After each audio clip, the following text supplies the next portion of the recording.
এই ভিডিওটা হলো নাস্তিকদের জন্য, যারা আমার নবীকে নিয়ে, নবীর স্ত্রীদেরকে নিয়ে উল্টোপাল্টা কথা বলেন। আমি কাজী ফজলুল করিম কালকে যদি একটা বিয়ে করতে চাই, তাহলে আমার বউ বলবে তোমার চেয়ে খারাপ কেউ নাই। আর চারটে বিয়ে যদি করি, তাইলে তো মহিলারা আমাকে দেখতেই পারবে না। সেখানে হুজুর সাল্লাল্লাহু আলাইহি ওয়াসাল্লাম বিয়ে করেছেন 13টা, 11টা নিয়মতান্ত্রিক বিবাহ, আর 2টাকে হুজুর সাল্লাল্লাহু আলাইহি ওয়াসাল্লাম আজাদ করে, মুক্ত করে বিবাহের মর্যাদা দিয়েছেন। 13 জন স্ত্রী ছিলেন।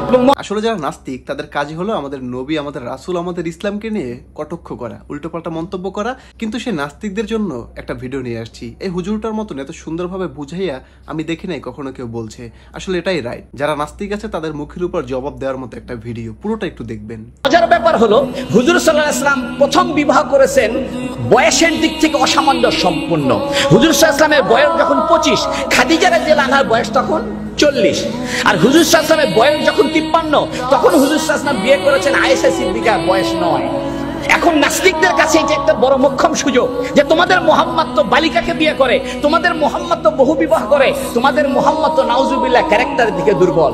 ও যুবক শুনে রাখো, ও নাস্তিকেরা শুনে রাখো, মন খুলে শুনে রাখো, হুজুর সাল্লাল্লাহু আলাইহি ওয়াসাল্লাম বিবাহ করেছেন, এটা বৈষয়িক প্রয়োজনে বিবাহ করেন নাই, এটা বায়োলজিক্যাল কারণে বিবাহ করেন নাই। হুজুর সাল্লাল্লাহু আলাইহি ওয়াসাল্লাম বিবাহ করেছেন, জীবন পৃথিবীতে অতিবাহিত করেছেন ইসলামের জন্য, তাওহীদের জন্য, মানবতার জন্য, বিশ্বাসের জন্য, পৃথিবীতে শান্তি আর রহমত প্রতিষ্ঠার জন্য।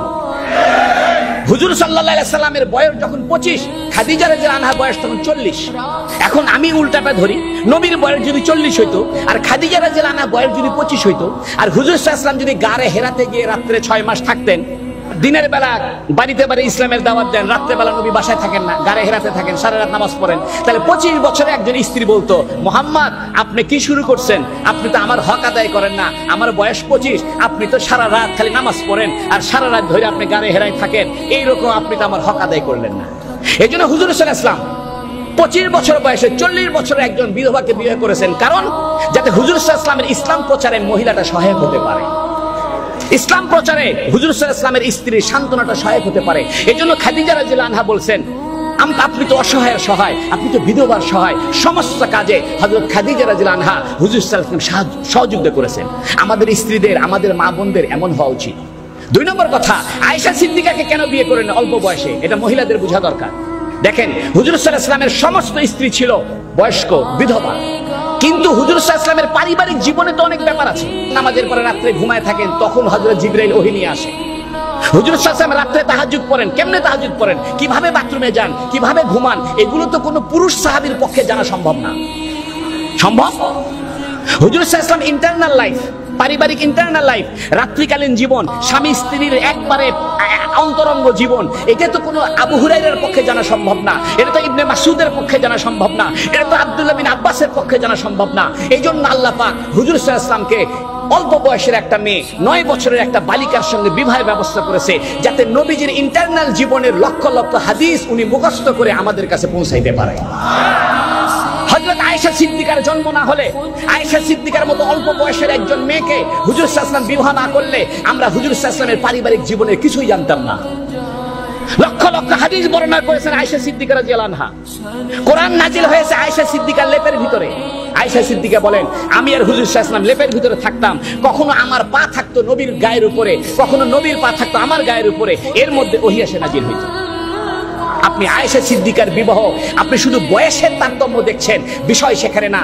বিষয় হলো এই উম্মতের জন্য, এই উম্মতের জন্য হুজুর সাল্লাল্লাহু আলাইহি ওয়াসাল্লামের ইন্টারনাল লাইফের পুঙ্খানুপুঙ্খানু বিবরণ আয়েশা সিদ্দিকার মতো একজন ব্রেনি মহিলার দরকার। আয়েশা সিদ্দিকা ছিলেন মোস্ট ব্রেনি মহিলা, মোস্ট ব্রেনি মহিলা। হুজুর সাল্লাল্লাহু আলাইহি ওয়াসাল্লামকে আল্লাহ পাক কুদরতি ভাবে হুজুর সাল্লাল্লাহু আলাইহি ওয়াসাল্লাম আল্লাহ ইশারা কইরা আয়েশা সিদ্দিকার সঙ্গে বিবাহের ব্যবস্থা করেছেন, যাতে হুজুর সাল্লাল্লাহু আলাইহি ওয়াসাল্লামের ইন্টারনাল জীবনের পুঙ্খানুপুঙ্খানু বিষয় আমাদের পর্যন্ত পৌঁছে যায়। হুজুর সাল্লাল্লাহু আলাইহি ওয়াসাল্লাম আয়েশা সিদ্দিকাকে বিয়ে করেছেন, এটা খারাপ কিছু করেননি, বরং এটা দরকার ছিল। আয়েশা সিদ্দিকা রাদিয়াল্লাহু আনহার সঙ্গে যদি হুজুর সাল্লাল্লাহু আলাইহি ওয়াসাল্লাম বিবাহ না হতো, তাহলে আমরা হুজুর সাল্লাল্লাহু আলাইহি ওয়াসাল্লামের প্রাইভেট জীবন জানতে পারতাম না। যদি আপনার মাথায় বুদ্ধি থাকে, জ্ঞান থাকে, তাহলে একটু সঠিকভাবে বোঝার চেষ্টা করবেন, কারণ এটা কোনো সাধারণ কথা নয়। এটা প্রত্যেকটা মুসলিমের ভেতরের একটা আবেগ। সেই আবেগের উপরে যারা আঘাত করে, সেই আঘাত করার মানুষদেরকে নিয়ে এই কথাগুলো। আপনার সঠিক মন্তব্য আপনি কমেন্টে জানাতে ভুলবেন না। আপনার মনে কি আছে, আপনার কি মনে হয়, এটা নিয়ে আপনি আপনার মন্তব্য এক লাইনে হলেও কমেন্টে লিখে যাবেন। এবং ভিডিওটি ভালো লাগলে অবশ্যই আমার চ্যানেলটি ফলো বা সাবস্ক্রাইব করে দিবেন। সকলে ভালো থাকবেন, সুস্থ থাকবেন। আসসালামু আলাইকুম।